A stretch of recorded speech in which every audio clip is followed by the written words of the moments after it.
في لحظة مميزة في حياة أي حد بيحب السوشيال ميديا، اللحظة اللي بيسمع فيها صوت أول إشعار على بوست عمل، لحظة بتغير المصير يا فوق يا إما تحت الأرض. وده بالظبط اللي حصل مع هند، اللي كانت بنت عادية جدا لحد ما قررت تدخل عالم الشهرة وتفتح باب ما عرفتش تقفله بعد كده.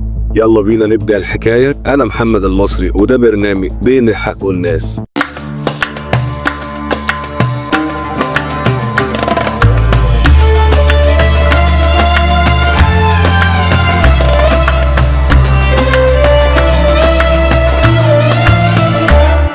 هند بنت بتحب السوشيال ميديا، قاعدة قدام الموبايل طول الوقت تتفرج على فيديوهات تيك توك، دماغها مليانة أحلام بس كل حلم ليه تمن. كانت بتشوف البنات اللي بيطلعوا لايف يرقصوا ويضحكوا ويكسبوا فلوس، قالت لنفسها طب ليه لأ، أنا أجمل منهم ودينا بنتسلى وبالمرة أعمل شوية فلوس. فتحت الكاميرا عملت فيديو بسيط، رقصة عادية، شوية تريقة على ترند مشهور، وتاني يوم الفيديو 100,000 مشاهدة. هند تبص للموبايل مبهورة، عمالة تقرا التعليقات، ده انت كيوت جدا، رقصك جميل، انت مميزة، عايزين اكتر. ده غير كمية اللايكات اللي خدتها على الفيديو ده. ومن هنا هند حست انها بقت ناجحة ومشهورة ومطلوبة، ودي كانت اول خطوة في طريق اوله حلو ومغري.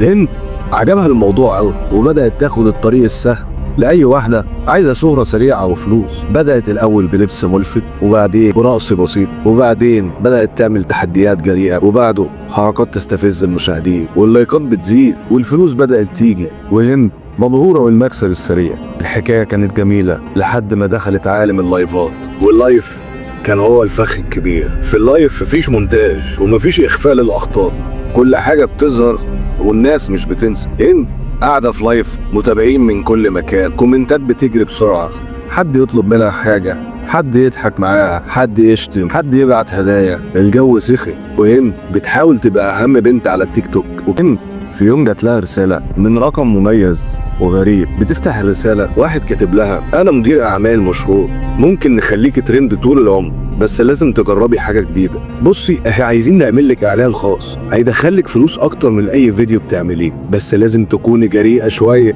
هند بتقرا الكلام وعينيها بتلمع، الفلوس كتير والفرصة مغرية، بس هنا اللعبة بدأت تبقى خطر. الشهرة بتفتح أبواب بس مش كلها بتبقى حلال. هند ما كانتش عارفة إن الباب اللي فتحته بيودي في سكة سودا. هند تدخل كافيه شيك وفخم وقابلت الراجل اللي بعت لها الرسالة، راجل في الأربعينات لابس بدلة وابتسامته جذابة وصوته ناعم بس في حاجة مش مريحة. وقال لها بص يا هند، احنا بنعمل إعلان لبراند عالمي بس الإعلان محتاج مشهد جريء شوية، مجرد لقطة بسيطة وهتاخدي $500,000 جنيه. هند بتتلخبط وبضحكة متوترة بتقول بس يعني ايه جريء؟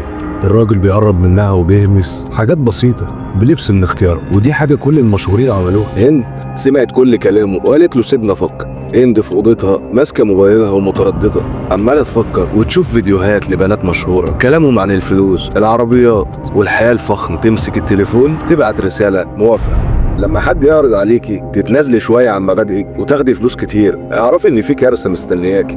هند ما سألتش وما فكرتش، قالت يلا، وده كان أسوأ قرار في حياتها. يلا يا نجمي، رحبي بعالم الشهرة المظلم. الصفقة اتقفلت واللعبة بدأت، وهند ما كانتش فاهمة ان اللعبة دي دايما فيها واحد بس هو اللي خسران. هند كانت نايمة، صوت اشعارات التليفون عمال يرن ورا بعض بجنون. تفوق مفزوعة تفتح الموبايل، اتصدمت. الفيديو اللي كان اعلان اتعمل له مونتاج وانتشر في كل حتة، وبقى مشاهد مليانة عري ومواقع كاتبة على الفيديو مشاهد فاضحة لهند البلوجر المشهور. تعليقات الجمهور اللي كانوا بيتفرجوا على هند وكانوا متابعينها، احنا كنا بنحبك، هي طلعت كده، العيب على عيلتك اللي مربوكيش عشان الفلوس اللي بتجيبيها. والدتها تدخل عليها الأوضة وتقول لها ايه اللي عملتيه ده؟ الجيران بيسألوا والصحافة على الباب، وابوكي ماشي عينه مكسورة في وسط الخلق، وسيرتنا بقت على كل لسان، انت جبت لنا العار هنا. هند بتنهار، التليفون يقع من ايديها وهي تغيب عن الوعي وينقلوها المستشفى. في فرق بين الشهرة والعار.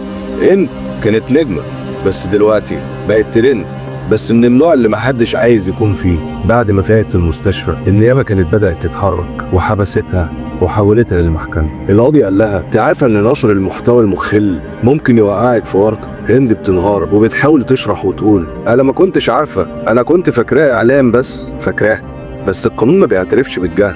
حكمت المحكمة على المتهمة هند بالسجن لمدة 3 سنوات وبغرامة مالية 50,000 جنيه.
هند بعد ما خرجت بقت وحيدة في أوضتها، تبص في المراية قدامها ما بقتش شايفة النجم، بقت شايفة الغلطة اللي كسرت حياتها. التليفون اللي كان دايما بيرن بقى ساكت، مفيش إشعارات ومفيش حد بيسأل عليه، مبقاش فاضل غير الفضيحة اللي ملازماها في أي مكان. اسمعوا كويس، الشهرة مش لعبة، واللعب مع النار دايما بينتهي بالحرق. قبل ما تسأل ازاي ابقى مشهور، اعرف الأول هتقدم بإيه، وهل انت مستعد لدفع الثمن؟ لأنك لو مش مستعد الشهرة والترند هيقضوا عليك. إن مش أول واحدة ومش هتكون الأخيرة. الشهرة السريعة تمنها غالي، وأحيانا التمن بتفضل تدفعه حياتك كلها. وفي النهاية حابب أسمع رأيكم في قصة النهاردة. لو عندك سؤال أو قصة عايز تحكيها ابعت لنا وهنرد عليك وهنتكلم عنها. ما تنسوش تعملوا لايك وشير للحلقة علشان نوصل رسالتنا لأكبر عدد ممكن. واستنونا في حلقة جديدة وقصة جديدة بين الحق والناس.